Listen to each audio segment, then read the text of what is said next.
कौन होगा हरियाणा का सीएम। नायब सैनी को क्या सीएम की जिम्मेदारी दी जा सकती है। बता दें कि मनोहर लाल खट्टर जब सीएम बने, बीजेपी ने 2019 लोकसभा चुनाव में भी एक अलग स्ट्रैटेजी का सहारा यहां पर लिया था।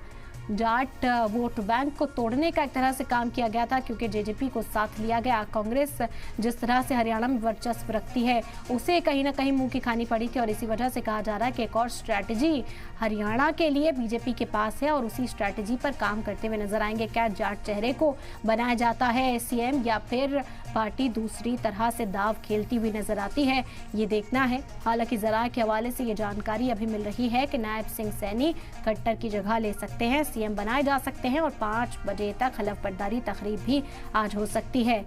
तो ये चौंकाने वाला फैसला बीजेपी का एक बार फिर हरियाणा में देखने को मिल रहा है। क्या स्ट्रैटेजी रहती है। लोकसभा इंतखाब 2019 में भी बीजेपी की स्ट्रैटेजी रंग लाई थी और बीजेपी के लिए फायदेमंद हुई थी।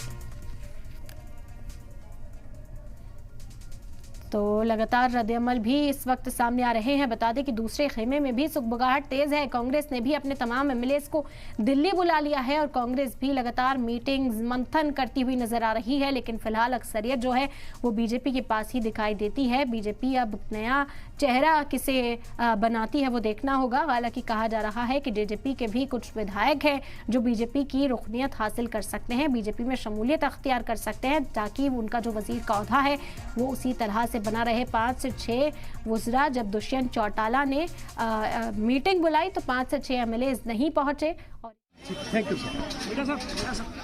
विजेंद्र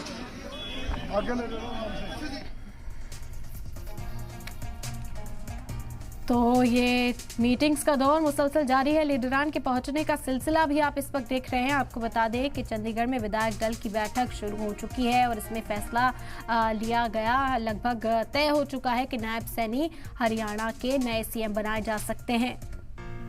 इसी बीच आपको बता दें कि कांग्रेस की ओर से भी निशाना साधा गया। दीपेंद्र हुड्डा की ओर से कहा गया कि मैंने पहले ही कयास लगाए थे कि हरियाणा की सरकार में इस तरह की इंस्टेबिलिटी देखने को मिल सकती है। जो इत्तेहाद जेजेपी के साथ है वो टूट सकता है। पेशेनगोई करते हुए वो दिखाई दिए। उन्होंने भी मीडिया को खिताब करते हुए बीजेपी पर जमकर निशाना साधा और कहा कि आपसी कलह है जिस वजह से स्टेबल सरकार चलती हुई हरियाणा में नजर नहीं आ रही। ये तमाम इल्जामात कांग्रेस की ओर से लगाए गए और कांग्रेस के जो